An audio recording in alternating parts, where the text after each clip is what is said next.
Bom, eu sou Priscila Damasio, sou mestrando no programa de Engenharia de Transportes da COP, na Universidade Federal do Rio de Janeiro. O meu artigo é um artigo de revisão que trata de modelos matemáticos de otimização para problemas relativos à logística humanitária, com foco em identificar lacunas na literatura. O meu artigo de revisão é composto por uma introdução, uma revisão bibliométrica, revisão sistemática e as considerações finais. Vamos lá, o que é a logística humanitária, né? Habibli e Memon, 2015, definiu a logística humanitária como o processo de evacuação de pessoas das áreas afetadas por um desastre para locais seguros, mas também todo o processo de planejamento, implementação e controle da eficiência, do custo dos estoques de bens e materiais, com o objetivo de aliviar o sofrimento de pessoas em situação de vulnerabilidade. Ou seja, a logística humanitária, ela basicamente envolve todos os processos para diminuir o número de mortes, diminuir o sofrimento das pessoas que passaram por alguma situação de vulnerabilidade, e quando eu digo vulnerabilidade, está associada a desastres. Então, aí pode ser um deslizamento de terra, alguma enchente, uma epidemia, pode ser alguma explosão, envolve todos os tipos de desastres. E a logística humanitária, por que é importante a gente estudar ela? A gente tem algumas diferenças dela com relação à logística empresarial, que normalmente é a logística que a maioria das pessoas conhece. E eu vou tentar enumerar aqui alguns diferenciais entre as duas. Por exemplo, a questão da demanda. Na logística empresarial, você normalmente tem uma demanda pré-fixada, uma demanda já conhecida. Na logística humanitária, dependendo do tipo de desastre que ocorreu, da onde ocorreu, da intensidade, você pode ter uma demanda que vai variar. E com isso, o objetivo da logística humanitária também é diferente. Você tem o objetivo de minimizar a morte, minimizar o sofrimento. A logística empresarial geralmente está mais associada à minimização do custo logístico, do custo operacional.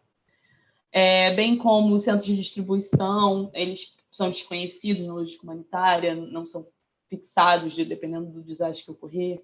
A infraestrutura de transporte pode estar obstruída. Enfim, então, os modelos matemáticos, eles podem auxiliar esse processo de decisão da logística humanitária, que geralmente é um processo complexo devido a todas essas diferenças que eu comentei.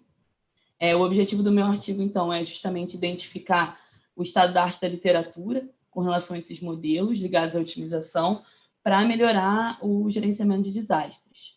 Bom, a minha revisão sistemática, eu me detive em artigos que lidam tanto alguns artigos de revisão, outros artigos específicos de modelos, e o que eu pude identificar é que nos artigos de revisão, como, por exemplo, Boumi, Arimu e Azada, 2017, e Ahmad e Javid et al., 2017, os dois identificaram que há muitos modelos de localização, que são um problema de localização que a gente resolve em pesquisa operacional, que são modelos determinísticos. O que são modelos determinísticos? Que não envolvem nenhuma incerteza associada ao problema e, com isso, torna ele mais distante da realidade.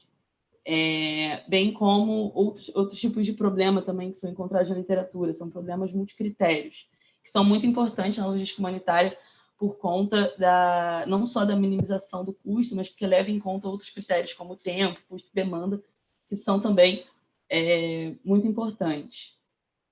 E esses dois últimos artigos aqui, eles elaboram modelos estocásticos, que aí são diferentes dos determinísticos que eu comentei. Os estocásticos, eles levam em consideração uma probabilidade associada à ocorrência do desastre, de cenários. Isso torna o modelo mais próximo da realidade, que é o objetivo que a gente quer, que ele represente melhor a realidade possível. Então, em linhas gerais, assim, o meu artigo ele tentou identificar quais são as características dos modelos que existem, e eu pude perceber que a maioria dos modelos tratam de modelos determinísticos que não estão tão ligados não representam tão bem a realidade, mas, além disso, que faltam modelos que integrem as diferentes estágios do gerenciamento de desastres, como as fases de pré-desastre, como as fases de pós-desastre, bem como modelos que sejam mais multicriteriais, ou seja, que não olhem apenas para o custo, porque a logística humanitária tem outros critérios que também são muito importantes, e, por exemplo, modelos que garantam, por exemplo, a equidade seria interessante nesse aspecto. E assim, contextualizando com o cenário atual da pandemia, da Covid-19, há poucos modelos que tratam de desastres biológicos, como, por exemplo, uma epidemia. Então, modelos que tentem caracterizar quais são as peculiaridades desse tipo de desastre também precisam ser mais estudados. Aqui são algumas referências bibliográficas da minha apresentação e o meu contato. É isso, obrigada.